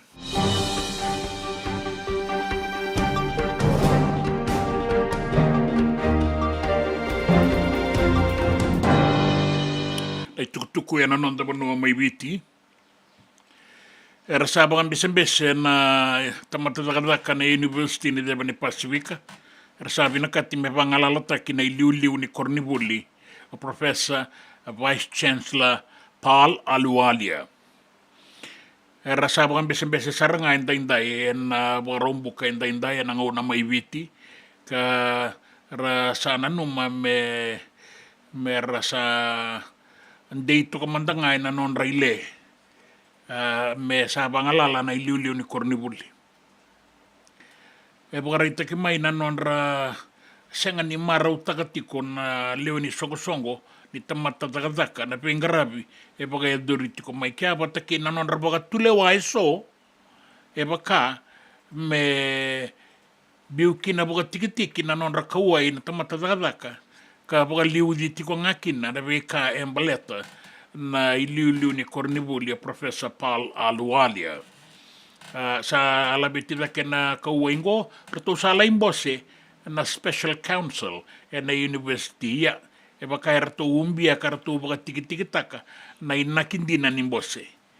Dua tani na kaya na numi malain bose, dua tani na kaya rato na numa, ka rato sa alain bose nga embaleta, ni tiko talenga na iliu-liu ni Cornibuli na matambosengo. Erto kaya, baka may bagay dori baga binakasar.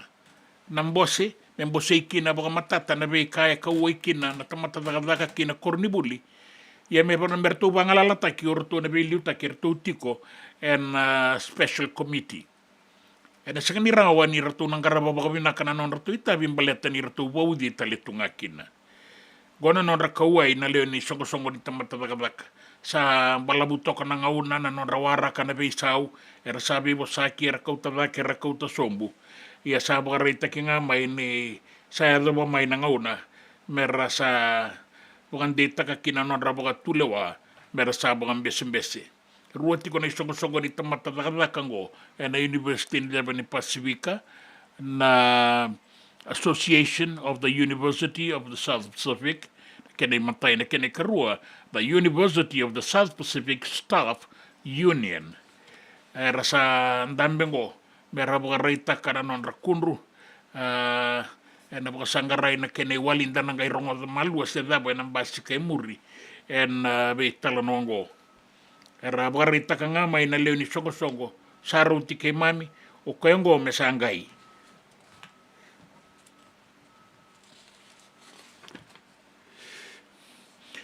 Sa bagarita ki may nakaway na buku ni non rambulan na non tandawita ko makia na matambos kay bura-bura.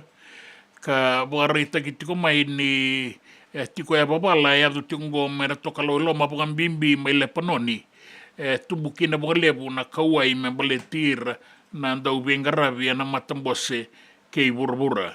Baleta ni sa takosoba na yala-yala na mataybalun ni Israel Defense Force. Kanda kila itu nga na yada na IDF. Yada na biba na panay dua mabokina may Ramya. Ya bagarita ki may ni rauta tiko tini na undolu 510 kawalu na sotia may na 510 na mata nitu na non da bura-bura wili kinoviti. Rao katitikong na matay law-law daw bitang kumakini matambose kay bura-bura na Unifil karatiko may lapanon. Yung na buna itiko kinanakaway baleta na non rambula. Iya kaya na ministro ni bitang kumaki may viti o pio tikong duan-dua. Ini sabakan data kinakaway tikong go kasa wano nova tiko.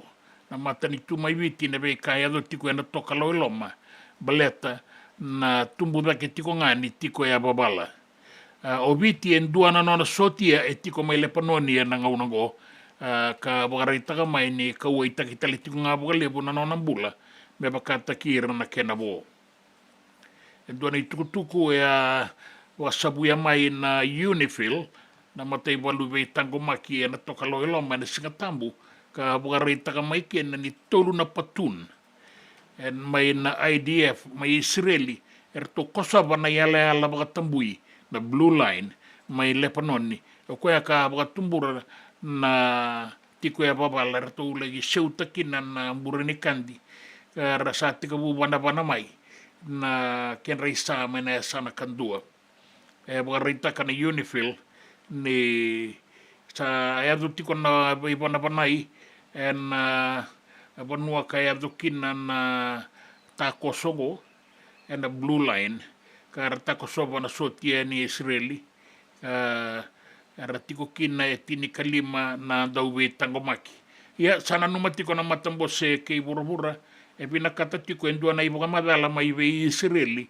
se taba Takosogo kina na yala ni banua bagatambui kina itukutuku ningito en nonda banua en singalebu indai sangai madala mai na tombu era nangito kina na nonda timi ni Marama na Fijiana tini kalima rakabie tini kalima weira na nonda Marama na Fijiana e sanatiko e na pool B wata kei Canada o Scotland wata kei Welesi era sa wasi talanga mai na boni timi era na sota e na ngito ni bura-bura ko weira na Marama e na embaki katumai ka sa bauti ni sa nandei na ituba-tuba sa Kotongo o Ingilandi e na sota ki Australia mereke wata ki Samoa e na pool A na chanben ni sota ni bura-bura weira na Marama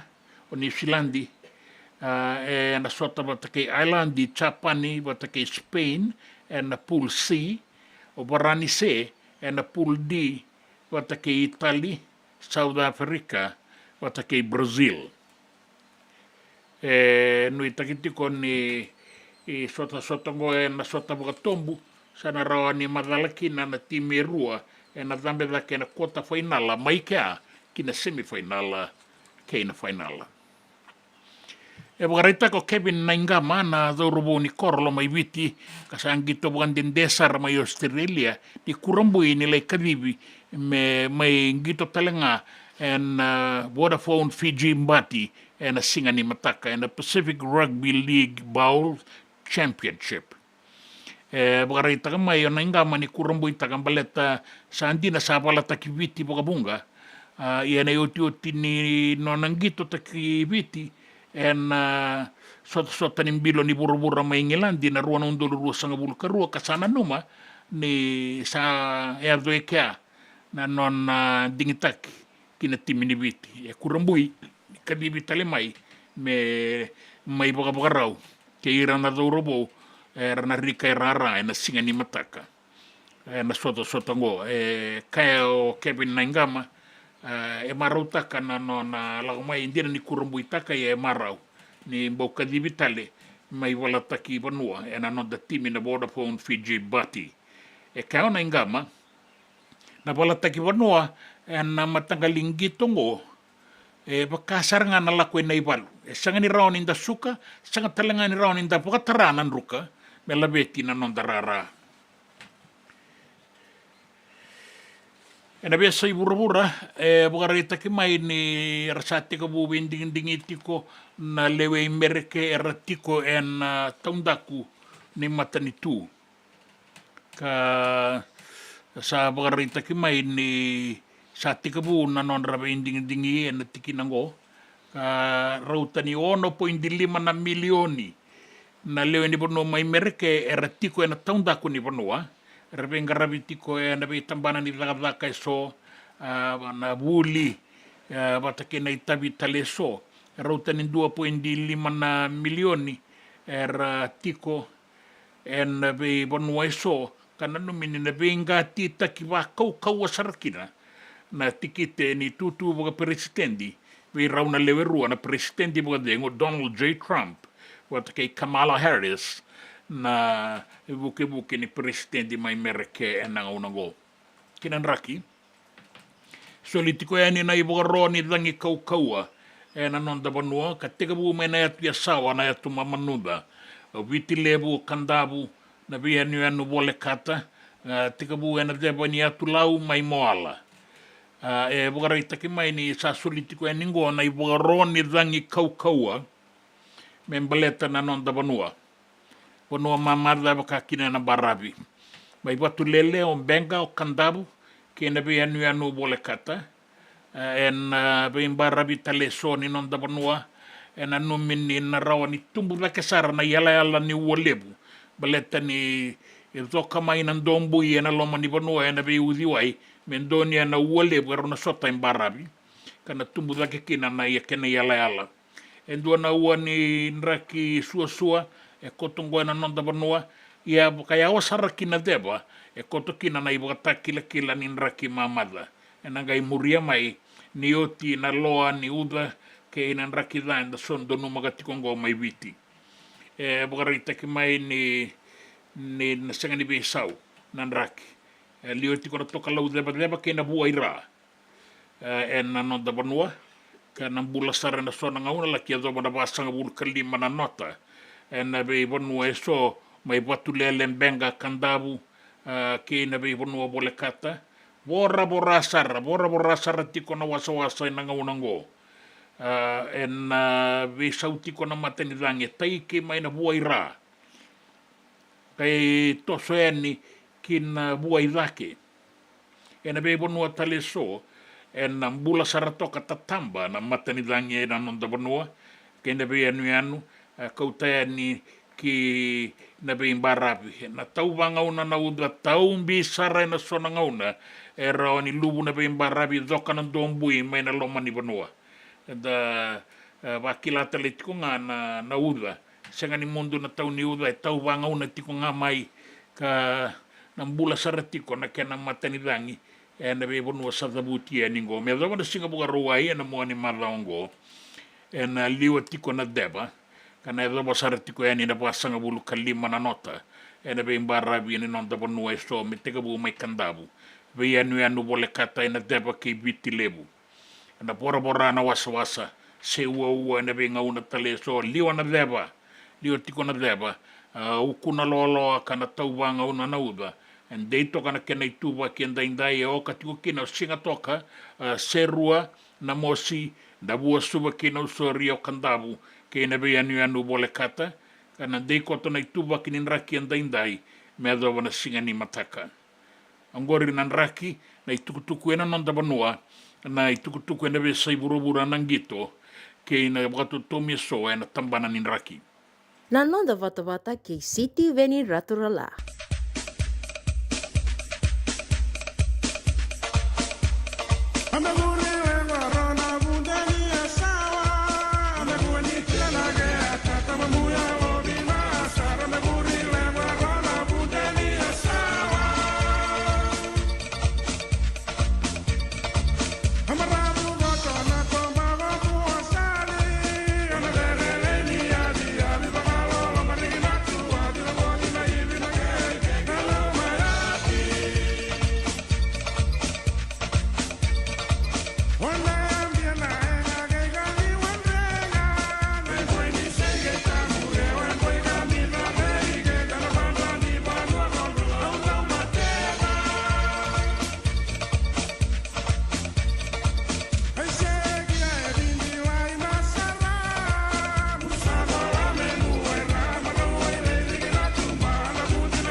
JJ's Food Shack.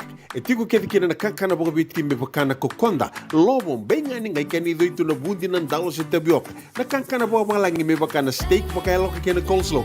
Wee! Na kari toa sa wadha badina na kani kana. Kay tigo talanga na nono specials and lomo ni madawa. Daw tamba na Facebook. Na doi ni tiwa ya na bani manray pai kay na bunga tale. Gore na JJ's Food Shack. Viu Valley mo Billy Jean Street, Santa Rosa, California.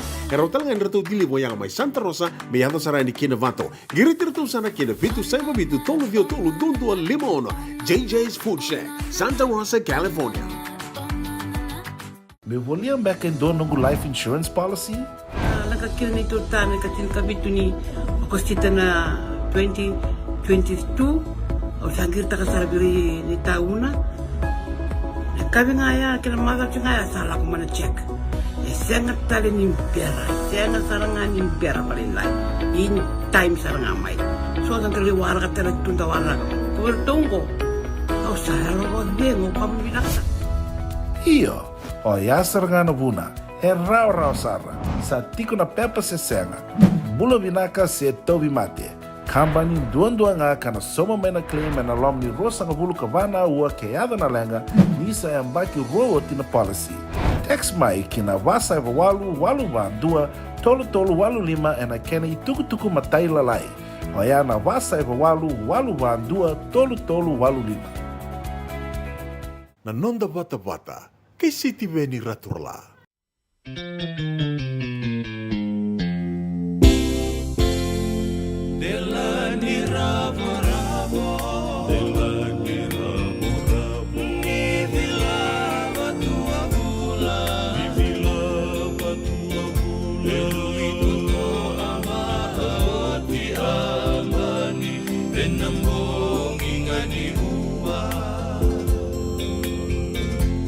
Ron rosso bua udiwai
Onggo na rongo may wala ni Songo and a radio Bulando Vata San Francisco.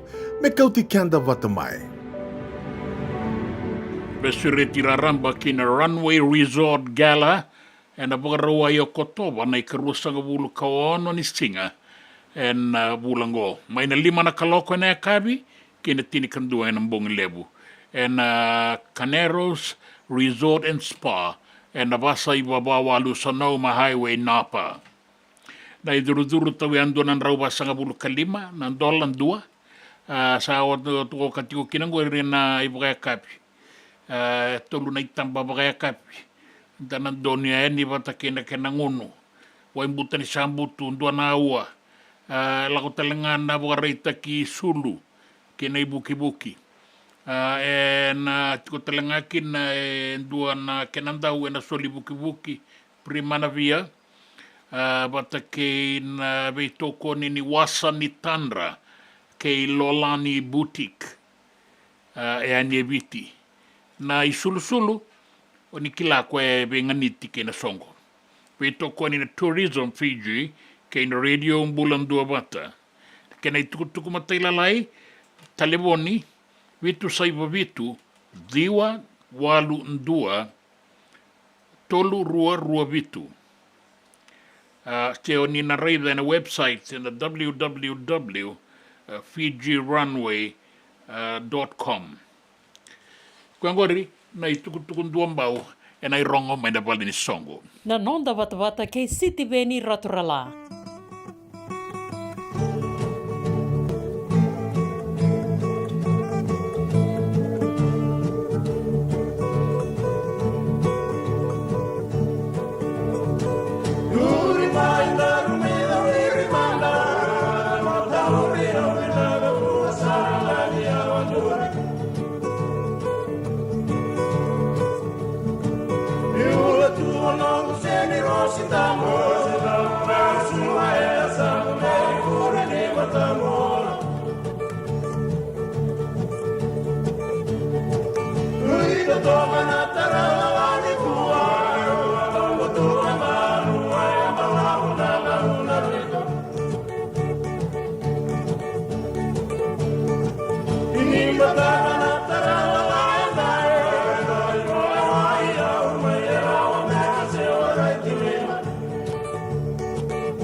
E senga dina ni kara rawa na dhaka waka kekiwa.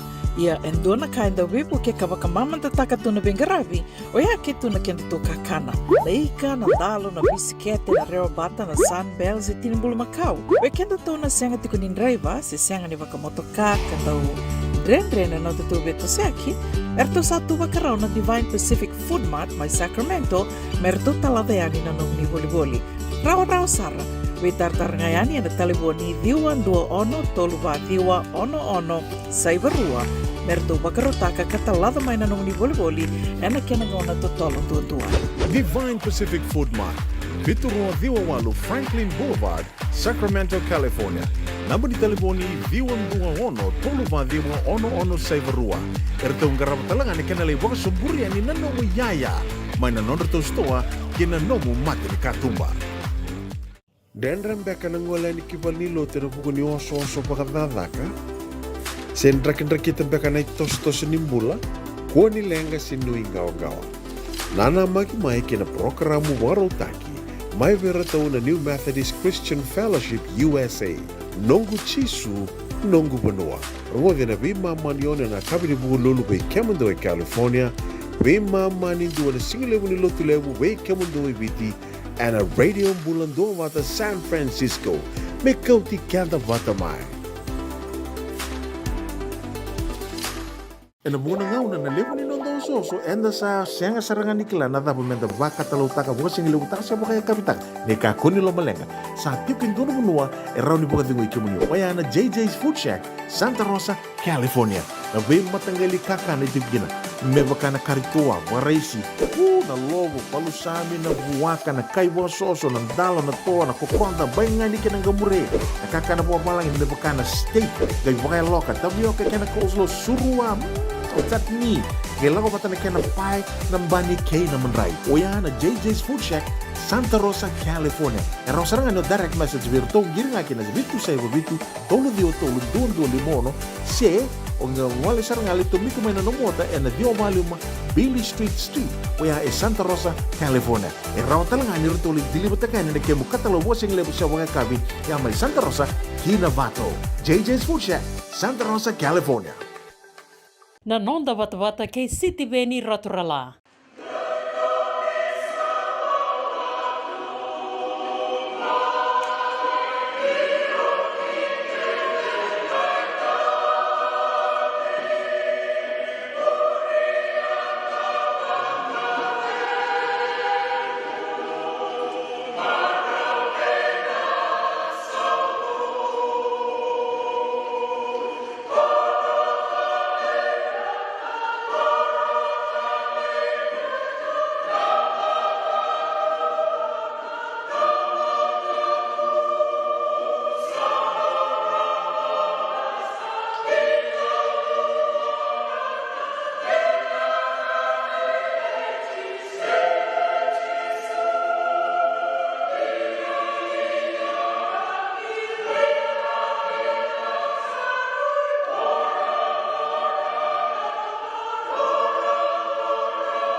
Kenda na ibakatawa, anggo sa tal may weekenda. Lestel may nabos ni kalong ketu na banggo Jesu. Kendo na ibakatawa nga.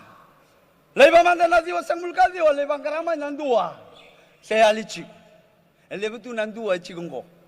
Abali kenda via kau lotu chigo pertani ya kena bonotan taleso. Ebina kanggor. O ko yang manda ngamen dalam ngainan itu ni banggor na wekan dan sinrao chig. Amale kanan renre. Sinrao na ko chig. Sinrao chunga. I lost image in our church today. We are not going out, my friends. Then we cry. Salele iman itu. Ramgo, wili. Our census has gone down. The Methodist Church. May beda 200,000. Ngono kila chuga 200,000. Angge lutu chumai. Angge bidang ko 192,000. Tamani. Alago ibe. Kaya pangangan tu na ser ni boleh mo anggo Nei vakatara more than no. Sin more than no. More than no. Gebagab. Si piera sesetu. Abuna Wesley indona ruana bula south. Angge buna uchu angga. Nalabna serle bungo nei vakatara more than no na si piera sesenonge tu da gendo senga taltala. Ora si piera more than no nei vakatara sesetu. Sakandi na kaya Asese nga na ibakatawa sa mo der nasib. Dabi sotang man lang ni serengo. Amen.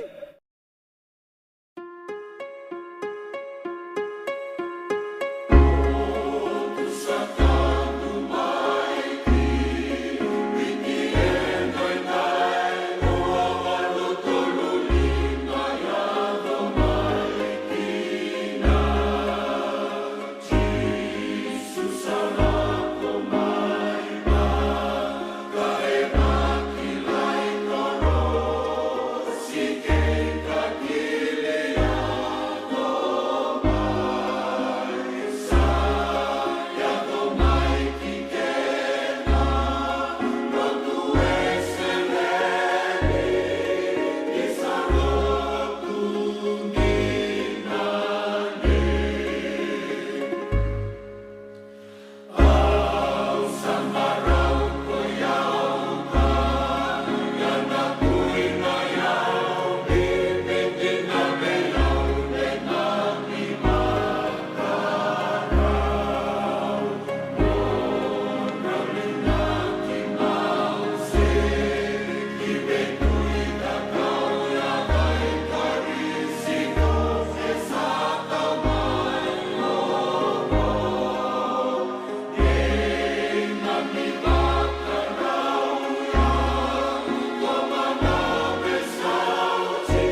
Kalau tu sa tanto mai ki veti andai na sere ka ambulia o sa chosua rambu kawanga tolangata na mata sere na centenary na singalebu andai e muria na itavi na talatala Lal Mohammed e na singalebu ni kua vina lebu na semati ko mai anda barati ko ni na ruana kaloko na nonda ngaunango na nonda bata Jim Turanga vina lebu na numitale tunga amori ke rinda mundamu o mafi bata ke soane e Santa Rosa vina wale muna vina numi Jim Turanga vina wale Tony Tokalau Jim Turanga e sana kauna ya bro e vina ka laela da kauni valu sere da bambeka mona mundo ento na serengo Liz Irana Cola na no man sandono ya Liz Irana Cola bata ke Penny Moto Tava vina wale Jim Turanga vina wale me botai en dua na non roto sere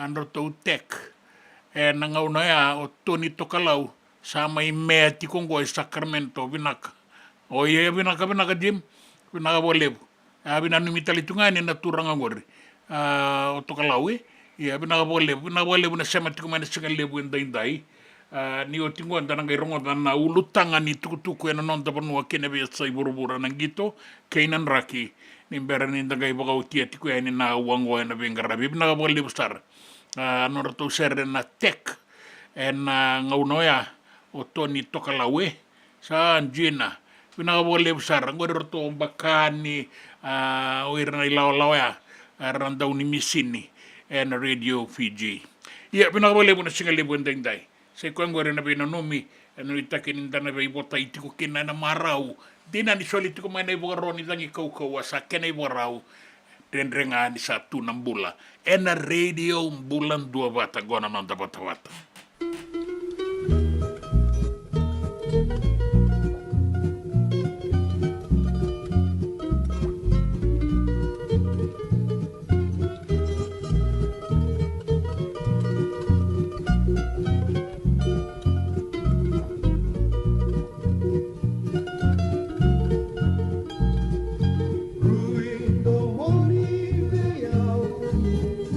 Nawa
ni sando ko me ngone bana tabane lawa matenga ni taro ndo tarongi lava na taro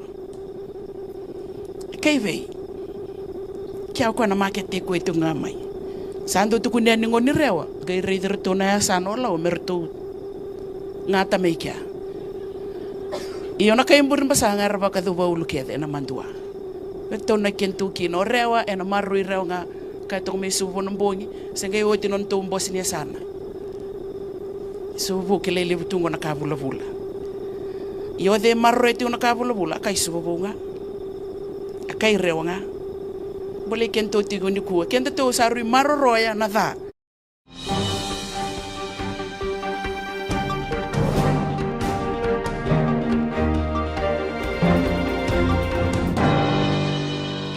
ulutanga ni tukutuku ena nonda bonua. Era saan benda-indai ena bakang bese-bese na leo ni songo-songo ni tamatadagada kay rua ena University ni Devani Pasifika. Era binakata me sabangalala na iliu-liu ni Cornibuli, Vice Chancellor Paul Aluwalia. Era kaya na leo ni songo-songo rua na Association of the University of the South Pacific Watakin University of the South Pacific Staff Union me sa bangalala na iluliu ni Cornibuli. Sa nede non rawara katiko na bisau ia ena binaka ke bakaya na be banga ga loma ni Cornibuli merto buka tiki-tiki manda orto saranga orto umbeita kitiko ni rato ya balata tiko na Cornibuli na ngaunango.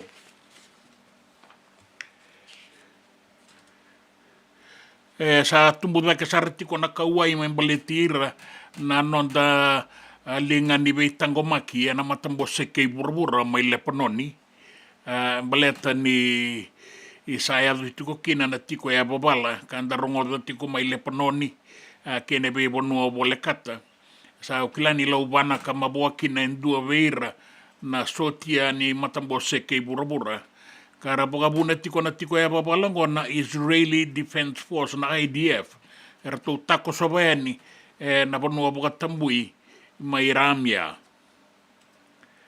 sa bugarita ki may ni nangaunango era lewetinin na undol 5 kawalu nandaw ni beitangomaki na 5 na mata ni tuwe na burabura era tikongo may lepanoni buku ni matambo seke burabura na Unifil merata tangomaki.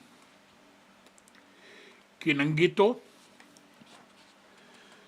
sa bagarita ki maingo na ituba-tuba ni non rasota-sota nanggito ni burabura na rakabi nanggito ni burabura na marama ka nabagay tabi talangakin na nambagi katumay na non da timi ni marama na Fijiana o na tini kalima na tiko na pool B me na sota ke Canada Scotland wata ke Wales. Era bagarita kamay ni era sa bagarauti ko nango orto na timi Bengarabi na timi ni Engilandi na sota ke Australia Amerike wata ke Samoa na Pool A. Kurambui o Kevin Naingama ni akadibi Italiani me maindua bata ki ratu na dorobo na lewe ni timin ni Vodafone Fiji Bati na bagarau ki na sota ni mataka Pacific Rugby League Bowl Championship. Ka o Kevin ni sa nanuman de sa deng o tiuti nga na balata ki wanua kin na membaletiviti na ruan undolo rua sanga vulkarua yen doka kamaruta kana nona kadibi Italiani me te balata ki bonua talemanda ka na ingama na balata ki bonua wango karuangan ni balu na pala me ado na mate me ka kuni labe na rara sangan indua na bokasuka sangan indua na suka imuri tambusoro na timinibiti na Vodafone Fiji Bati erto nanggito na singani mataka me ka kuni labe na rara kinabiasa ibura-bura era sate ko bubinding-inding talaga na lewe Amerike era tiko na taunda ko ni banua kara sa bakaw dati ko ni nanon rending-inding na be banua eso na nomi ni na be ngati takisarakin na bakaw kawa na itutu ni presidente bi raw na lewe rua na ibuke-buke ni presidente na ngaunango Kamala Harris Watakin presidente Brazil, Donald J. Trump, era Republican. Ka sa tikabungo, wakang bimbi na bibonwa wataki Pennsylvania, North Carolina, Michigan, watakin na bibonwa bolekata. Sa nanumiti ko ni nandua na bile-dele da bibinak. Namatay ni wabo kini inding-indingi sa ayado tikongo. May adaw ni nangalay madalay na kalima ni singa ni bulo November. Ang raki, taong bisarat ko na uda, na bunga na punwa sa sulit ko ni kinango na ibugaro ni uda, watake natangi kau-kaua, may nayatu ya sawa na yatu mamanudo, vitilebu kandabu kina bebunwa bole kata yadu kina deba ni yatu lau, na yanu yanu moala.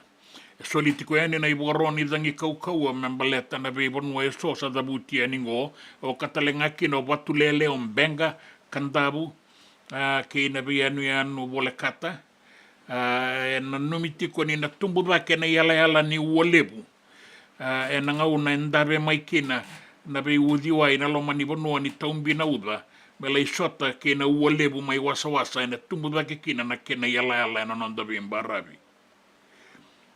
Na be bonua iso, me bakata kana mbarabi na deba kei vitilebu, mai natandola, watu karasa, mai kandabu, kena be anu bole kata o ka kina o moala kina deba ni atulau, na lio tiku kina, na tokalau, kena tokalau deba, na uanin raki sua-sua e kotongo e se rombo tatiko na nonda banua, mai viti, ka bambauti, ni na e abala tatiko nan raki me adova na singenda inda ia na e kawi, e na numi, ni sanangai be mamanda toka mai na taumbi ni uda.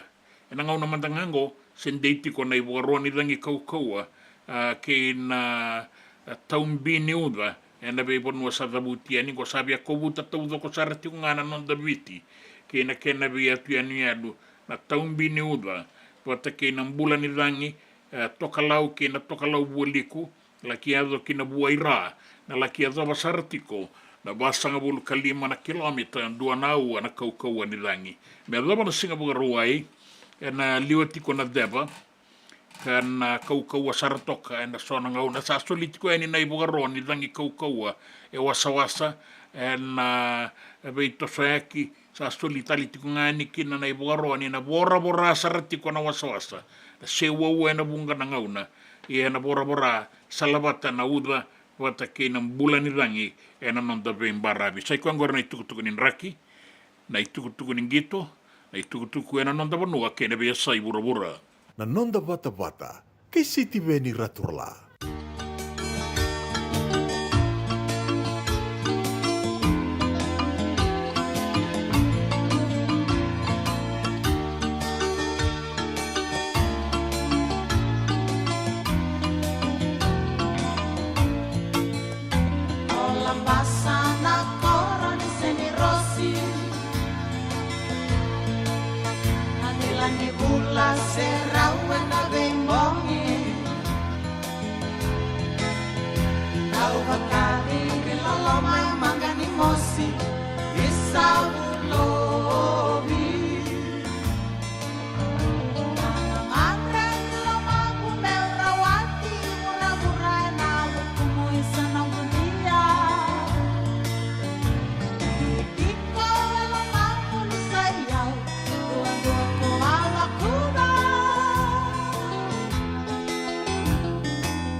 Sana suka na loli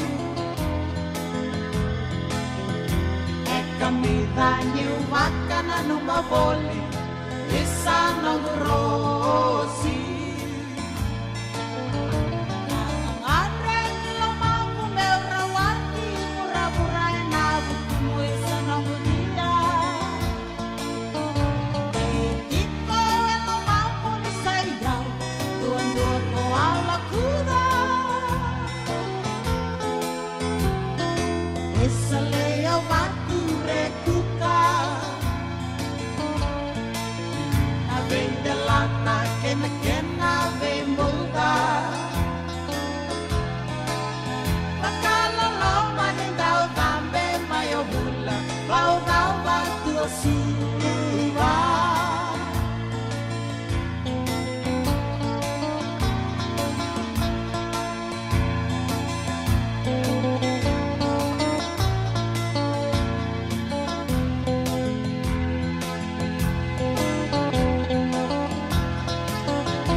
Lambasa na cornice ni Rossi, dila ni bula serawe na vimbongi buka diri lolomba, e mangani mosi ya bula vilaitsa bula koro, e na nota vata vata, e na radio umbulan dua vata, go San Francisco.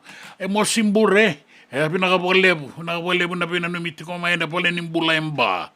Dola pina, na bukan nini pinakang ko yung wale bagay ako sartalitu nga may, e tiko nga ko yung nabibunuan ko, akan isi tombale raturala. Dola pina mamto salolo matua ti San Francisco matabu bale seru raturala boe dola pina. E pelia bala pina ka bale kai na sere borongo tiko yani na rara ma place makoi nas Josie pina ka bale rato borongo tiko may nandaro bunga le tailebu. Wara kitiko le sumay na bosania sano tailebu. Pinakabukalebu mada kaya nga koroi rnayandra auria sewara nimbula pinaka kira sabi buka mo de kita lengani ke sata tawi ke pinakabukalebu ndara kay sota ni matakang balabu ng bula ni kalungata ni samode.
Nonda Vata Vata ki City Veni Raturala and Radio Bulan Dua Vata, San Francisco.